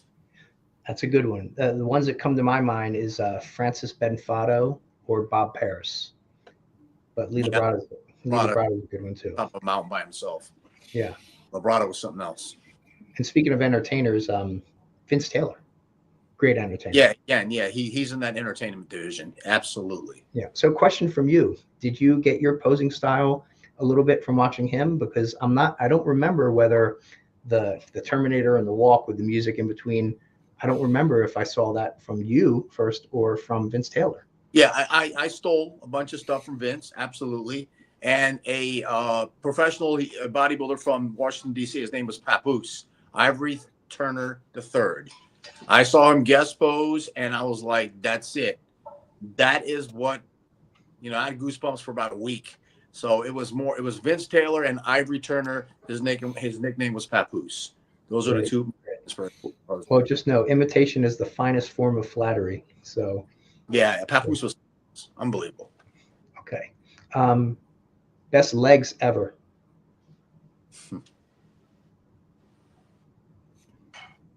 What? I wrote down legs, so best legs ever. So I guess the whole package. Armand, you think Platts? Yeah, his were crazy. Rodney, I mean, so I grew up watching Rodney train in person. His legs were pretty crazy. I'll say Phil Hill. Phil Hill, there's a blast from the past. Yeah, that's great. Yeah, I would say Tom Platts. I got to say Tom Platts and Paul DeMeo. It's got to be thrown in there. Yeah, for all you kids out there, you don't know who Phil Hill is, Google him. You'll see quads like you've never seen before. Yep, his whole body. Yeah, I like him very much. He gave Sean Ray a run for his money. Yeah. McDonald's, Burger King, or Wendy's? Easy. Armon, go. These are easy. None of those. What a burger for me. I'm in Texas. I love Whataburger. What a burger. McDonald's long. McDonald's all day long. I can pound that 4 or 5 big Mac. You still eat McDonald's, King? You still slams? I want to blow out my system. Yeah, I'll go there. Yeah. Greatest bodybuilder that never turned pro. I think we already kind of answered that. What would your dream car be? You asked that to me. Bodybuilder who had the fastest rise to the top. Phil Heath. Yeah, good. Good one. That's good. Yeah, I would say maybe Lee Priest too, but Phil Heath, that's good. Yeah, Phil Heath. Lee Priest was given a pro card by Wayne. That's the truth. He was so good that he was handed an IFBB pro card without having to compete. That's how good Lee Priest was. And he was a freak. He was a freak at a very young age too, you know. Oh yeah. Lee was, yeah. We all love Lee. Yeah. Last one, I put favorite food. Since you guys gave that, tell me your favorite food for both of you guys. Persian food. 100%. I'm gonna have to come to your house for dinner sometime. I love all food. There's nothing, you know. If you ask Phil Heath this question, he'd say the same goddamn thing. Yeah, Hani introduced him to Persian food. Yeah. And then bodybuilding's most tragic story.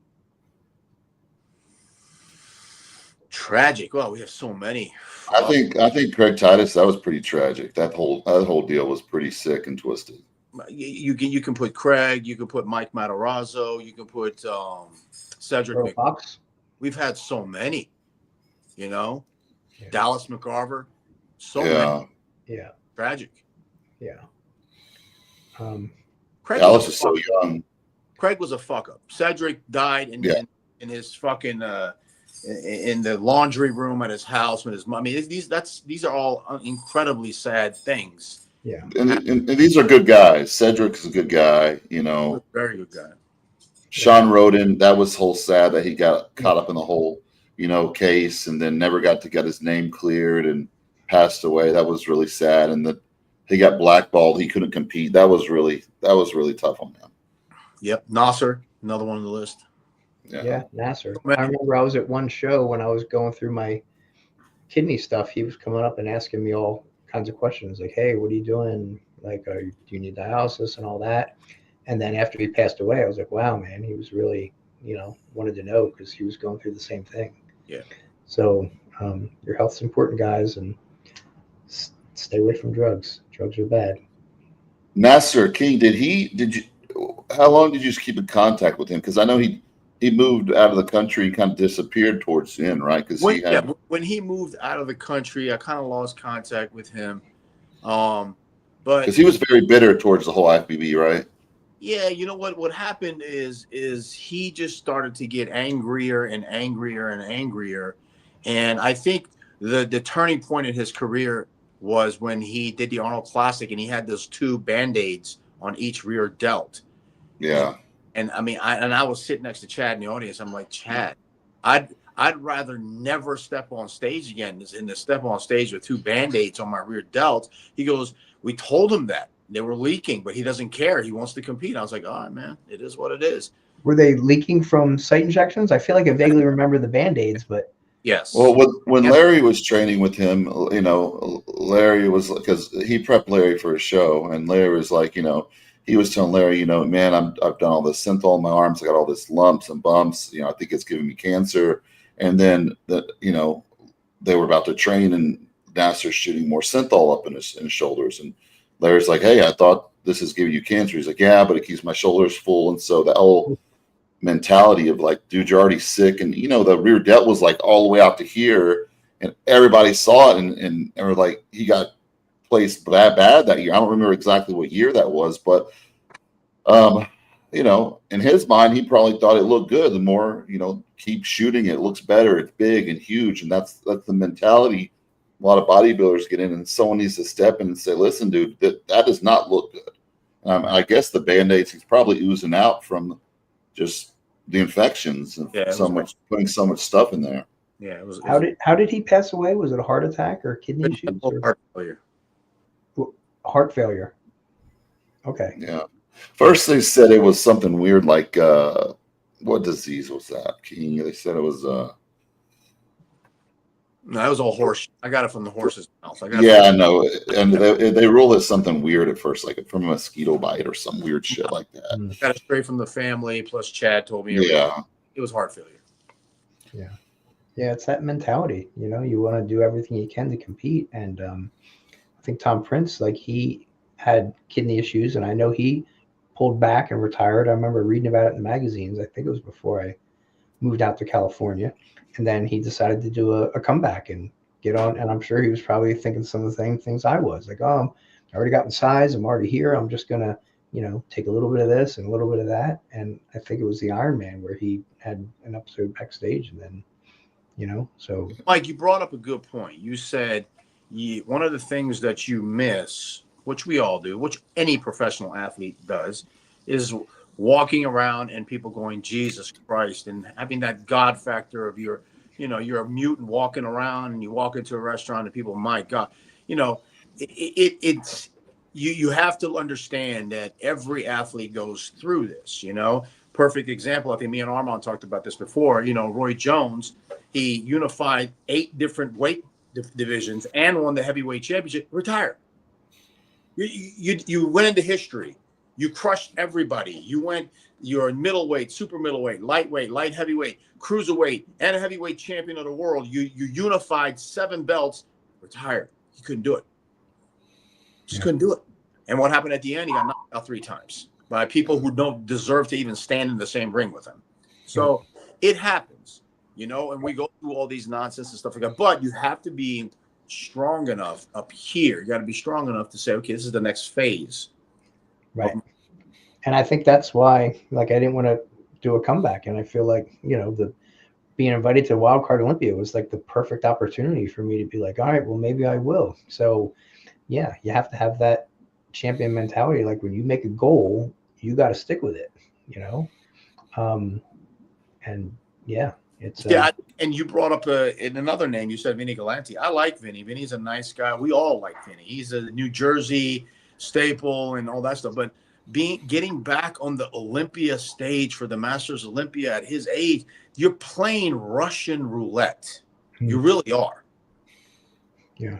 Yeah. Well, then again, we don't know how much stuff he's taking and all that too. But yeah, to that point, I remember looking at a video of Ronnie Coleman, and we all know what's going on with him and his issues with his back and stuff. But I just saw this one video, and I saw him in the gym, and he was doing tricep pushdowns. After he's retired, I think he got out of his walker and then stood up to do the pushdowns, doing all this weight and doing all this pushing, and I was like, why?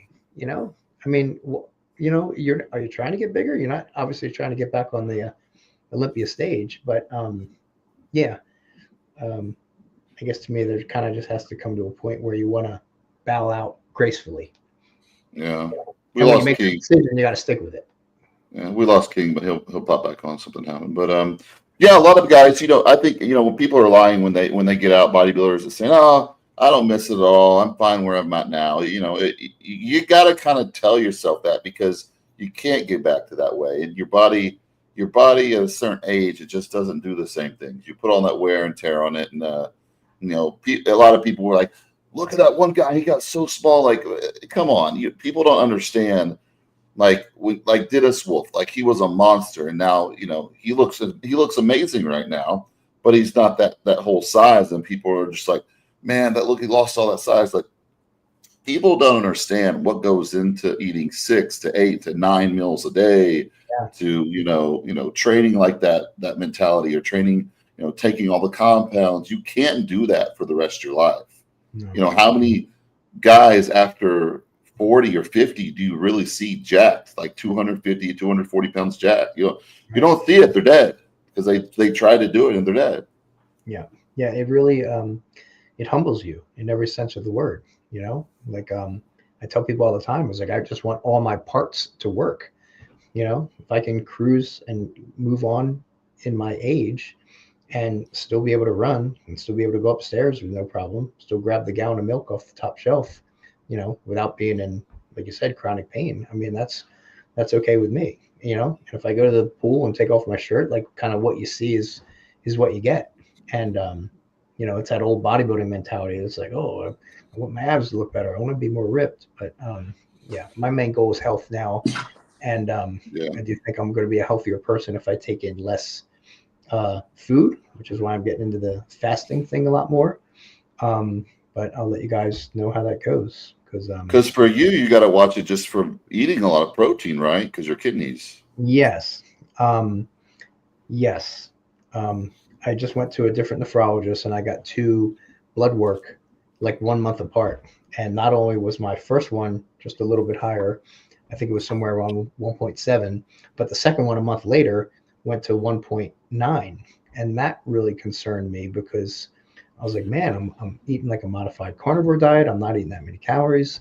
But I think when I went to the nephrologist and got that first blood work, I was like, okay, I got 30 days to really lean into this and just make my diet on point. But I think I leaned in too much into the too much protein.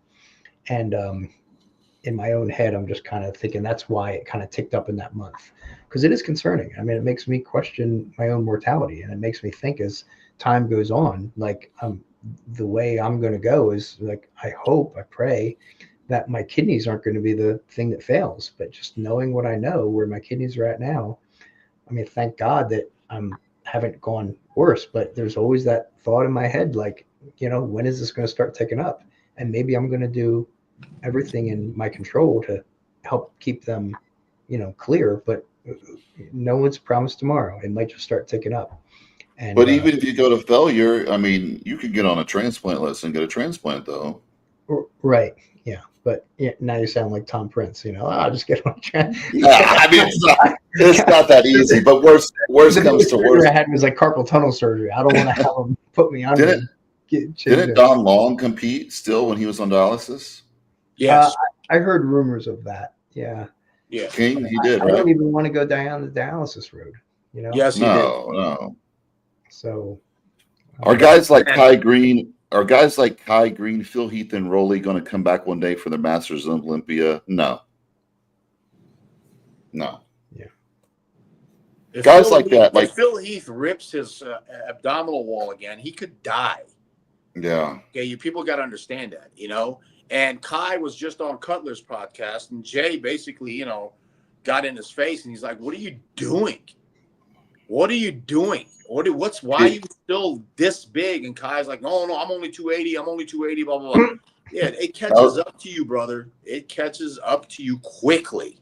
Yeah. It was hard to listen to that interview, King. Kai, you can't get a straight answer from him. I'm like, oh my gosh. You are the 10th person who's called me and said this, and they're like, I can't listen to that guy. It's impossible. You have monotone Jay, and you have Kai who talks in riddles and never answer a question. Yeah. It's fine if you talk in riddles and give some good advice and give an answer. You can't get a damn straight answer out of the guy. Like, dude, like, what did you have to eat today? Well, you know, you don't answer the questions. I know people like that. It's very frustrating. That's why I'm laughing, because I know people like that. Mm-hmm. Who ended up with the worst physique after bodybuilding? A lot of guys stopped working out completely and kind of got fat and all that. Paul Dillette. I don't know. Paul Dillette. Yeah, Paul Dillette was dramatic. Yeah. Oh, or Mustafa Muhammad. He's another one. Paul Dillette, Mustafa Muhammad, those two pretty much on the top of that list. Mustafa Muhammad, did he pass away too? No. Okay. No. But he's, you know, going from, you know, Quadzilla, the way he used to be, to what he is now. He looks like, you know, Rico, the guy who sells NPC clothing. That's what he looks like. It reminds me of, you know, since I've been kind of looking through muscle memory and stuff, and you can see all the past, like, top 15 finishers, Night of Champions, and all these different shows. I forget what Night of Champions it was, but I feel like it was somewhere around 97 or 99. It was one of the Night of Champions where I started going through the top 10 list, and like 5 or so of the dudes are not with us anymore. They're gone, you know? I wish I could have remembered that to write it down, but there was, you know, we're losing so many bodybuilders that it's really sad when you look at like the 1999, you know, Night of Champions top 5, and like most of them aren't. You got to make that change, Mike. You have to be able to make that change into the next phase of your life. A good example of someone who has made that change is Dennis Wolf. He's happy with his smaller look. He flaunts it. He takes his shirt off. You know, he's nowhere near the big bad wolf, the Dennis Wolf that we all loved and saw, but he's making money with his new supplement line. He's traveling the world. He's happy. That's the way you got to do it. Yeah, he looks great. King, do you think Hottie will let his son compete to be the only father-son Mr. Olympia if he guides his son? I'm sure he'll be a great bodybuilder with all the great food. I wish him the best of luck, and I wish the kid the best of luck. That's my answer to that. There we What go. about Lee Labrada? Doesn't Lee Labrada have a son that's, I thought I saw some. Yeah, Hunter. Yeah, he's killing it. Hunter's killing it. Is he want to turn pro? Is he pro? I mean, I think yeah, he's a top pro. Yeah, he's a top 5 Olympian, actually. Yeah, he's a top pro. Wow. He's a lot bigger build than his dad, a lot bigger physique, not the same lines and all that kind of stuff, but he's a big guy. He was also heading down the wrong road with Don Long, because Don would never eat solid foods. Yeah. Don's thing was he would just drink everything. He's like, I don't have time for chewing. Well, that's going to mess with your system. It's going to mess with your liver. It's going to mess with your kidneys. And he learned that the hard way. Hunter was going down that same road. And every time, this is for Mike, since he doesn't know, every time Hunter stepped on stage, we were all said the same thing. He's going to be waterlogged. And every time he walked on stage, he looked like a puff of water, you know, and he just had to spill and spill. He stopped that, and now he's eating food again, from what he told us, and he's starting to look a lot better.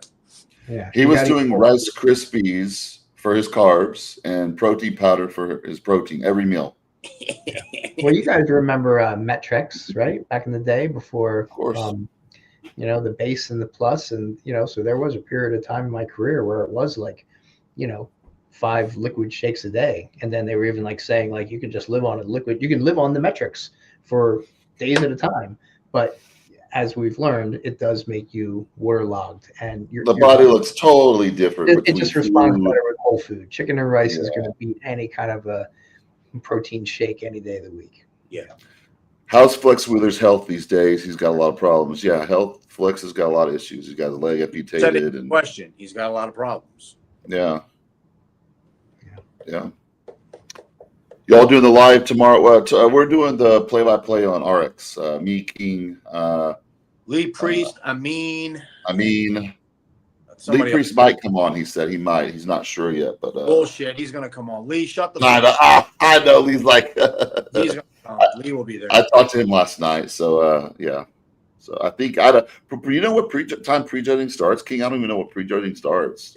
I'm sure at night. The show starts at 7:00. They probably won't go on if they're doing it the same thing they do it every year until 11:00 or midnight.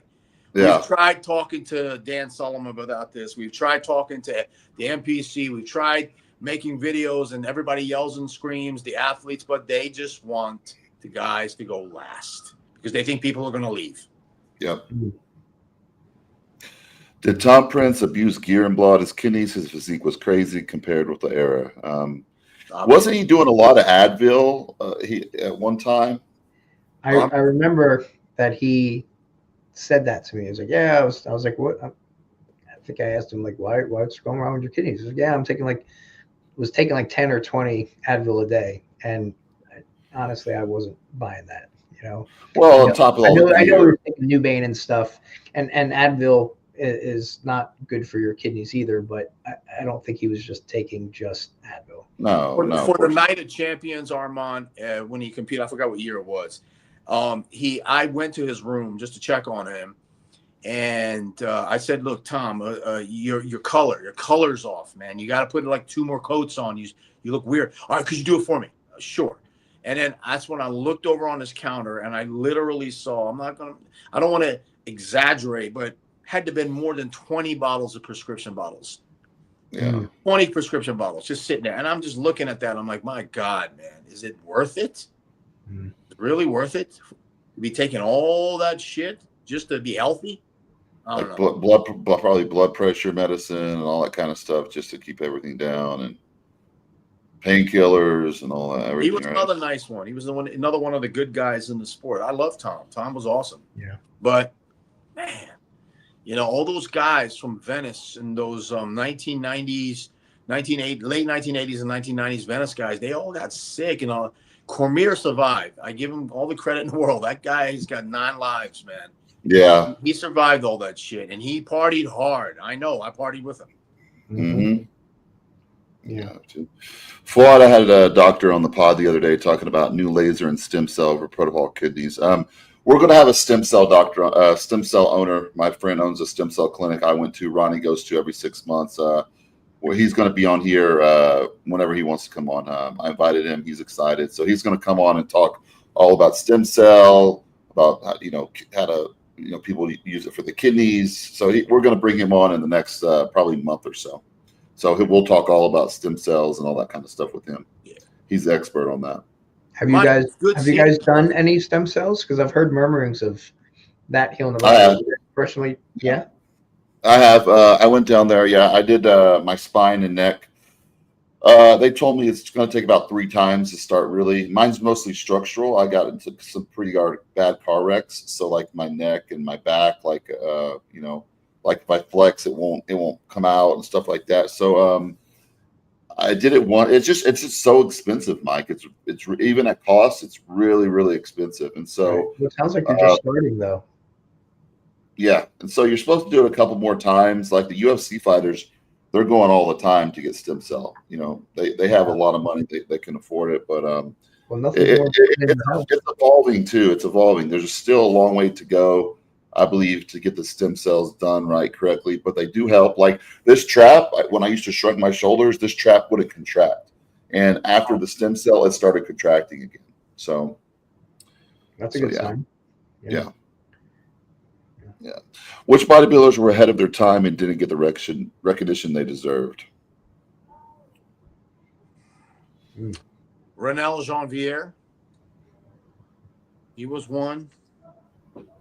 He brought that crispy, ultra shredded look to the IFBB. Who else? Victor Richards. Like Mike said, he was another one. Yeah. He was a mass monster. Oh, yeah. I think I saw a picture where they guest posed with him and Dorian Yates, and he was hanging with Dorian Yates. Off-season Dorian Yates. Yeah. That's big. Yeah.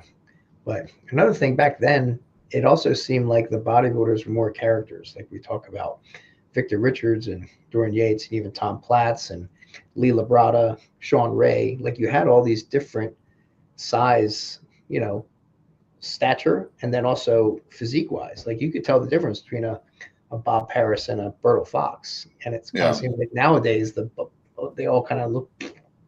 They're all doing the same protocols today. They're all doing the same stuff, so they're going to have that same kind of look. Like Matt Jensen, all his clients, they had the same. They had that. He just quit coaching, but they all had that same kind of look. I mean, when you're telling someone to start off with 10 IUs and take as much GH as you can, these guys are taking 20, 30 IUs of GH a day, 100 IUs of insulin a day. I mean, that's insane.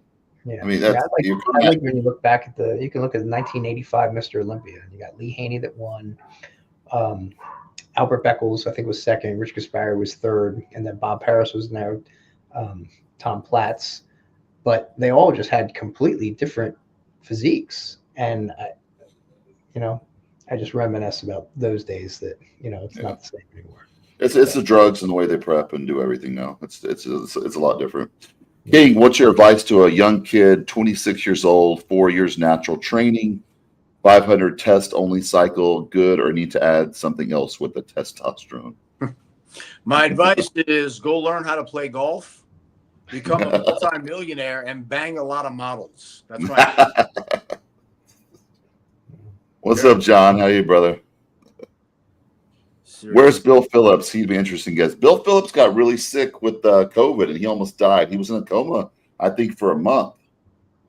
But if you go to his Facebook, he's posting stuff again now. So he's okay now. He made it through that. Yeah.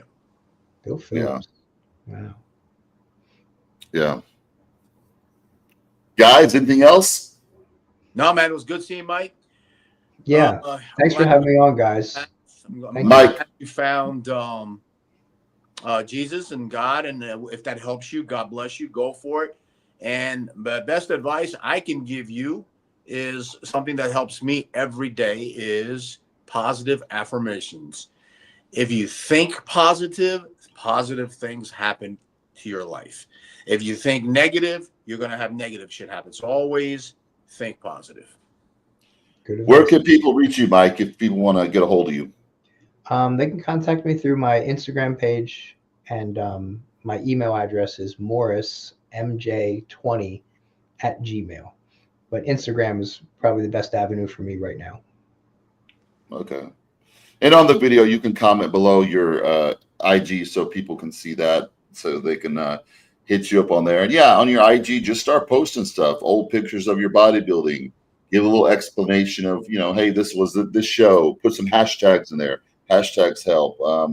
Post on the stories, that kind of stuff. You're going to start having to get traction. There's a lot of bodybuilders that went away for a long time and then came back, and social media, it's hard to get used to it. It's different because that's not what you did, but it's just something you have to do it now. Yeah. You just have to. Yeah, I'm getting more into it, and just got to be, like you said, consistent. So yeah. Awesome, brother. Well, thanks for coming on the show. I'm sure we'll have you on here again, and we'll keep in touch. We've been texting already, and I'm glad everything's working out for you. I'm glad you found your happy place, and that's awesome, man. Yeah, thanks, guys. I really appreciate it. Thank you. Peace. See you guys later. Have an awesome day. Yep. Have a good All one. right. See you guys. All right, later.